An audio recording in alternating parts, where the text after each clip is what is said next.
Finally मेरी विदाई का टाइम आ चुका है और मैं बिहार से दिल्ली के लिए निकल रही हूँ। यहाँ पे मेरी चाची मुझे खोइछा दे रही है। जब भी बेटियाँ जाती हैं तो खोइछा दिया जाता है। मेरी मम्मी मुझे नहीं दे पाई, पता नहीं कोई प्रॉब्लम होगा। यहाँ पे मैं खोइछा अपना ले रही थी। उसके बाद जो सीरा बाबा होता है ना, वहाँ पे मैं प्रणाम कर रही थी। बुरा तो मुझे लग रहा था, मैं नहीं आना चाह रही थी बट आना पड़ा। यहाँ पे मैं सबको प्रणाम कर रही हूँ और बारी बारी से मेरे बुआ फूफा जी भी आए हुए थे मुझे मेरे घर से भगाने के लिए। यहाँ पे मैं सबको बाय कर रही थी। मैं कह रही थी अब पता नहीं फिर कब आऊँगी मैं।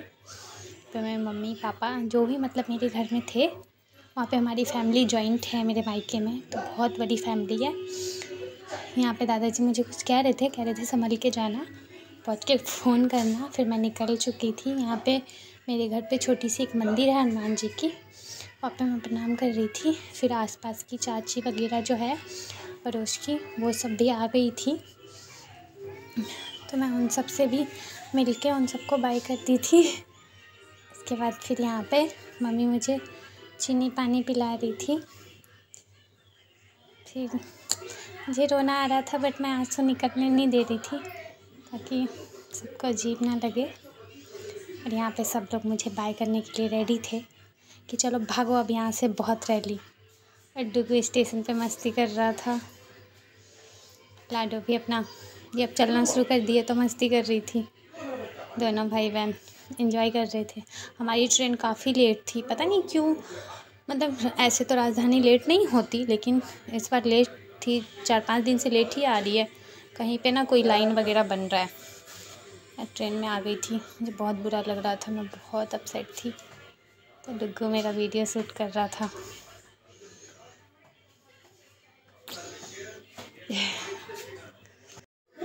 यहाँ पे डुग्गू लाडो दोनों मस्ती कर रहे थे। हमारी सीट ऊपर की थी।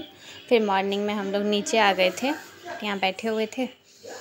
और फिर यहाँ पे ना मुझे मम्मी की याद आने लगी कि काश अभी हम अपने घर पे होते तो मम्मी मुझे चाय ला के देती। मुझे जाना पड़ रहा है, तो सोच रही थी मैं यही सब। कुछ सोचने से क्या होता है, ये तो फेस करना ही है।